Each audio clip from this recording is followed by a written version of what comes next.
ചാലക്കുടി മണ്ഡലത്തിലും കൊട്ടിക്കലാശം ആവേശഭരിതമാക്കി മുന്നണികൾ. താളമേളങ്ങളും പൂക്കാവടികളും ചെങ്കൊടികളും കൊണ്ട് നിറഞ്ഞ അങ്കമാലി കവലയിലായിരുന്നു ഇടതുമുന്നണിയുടെ കൊട്ടിക്കലാശം.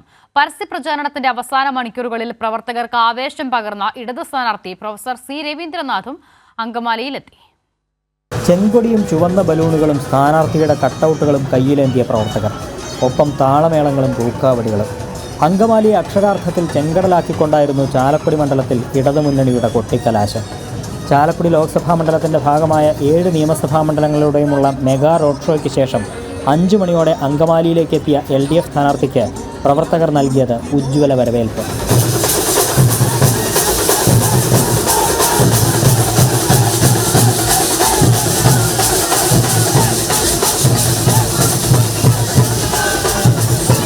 തുറന്ന വാഹനത്തിൽ പ്രവർത്തകരെ അഭിവാദ്യം ചെയ്ത സി രവീന്ദ്രനാഥ് പിന്നീട് അവർക്കൊപ്പം ചേർന്ന് ചെങ്കൊടി വീശി.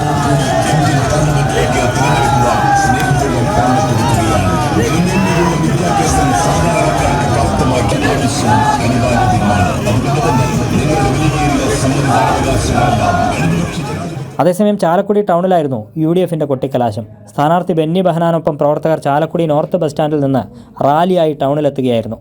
അങ്കമാലിയിൽ തന്നെയായിരുന്നു NDAയുടെയും കൊട്ടിക്കലാശം. ആവേശഭരിതമായിരുന്നു ചാലക്കുടി മണ്ഡലത്തിലെയും കൊട്ടിക്കലാശം. ഇനി നിശബ്ദ പ്രചാരണത്തിൻ്റെ മണിക്കൂറുകൾ. കൊട്ടിക്കലാശത്തിന് വേദിയായ ചാലക്കുടി മണ്ഡലത്തിലെ അങ്കമാലിയിൽ നിന്നും ക്യാമറാമാൻ അഖിൽ ഷായ്ക്കൊപ്പം KM ഉമേഷ്, കൈരളി ന്യൂസ്.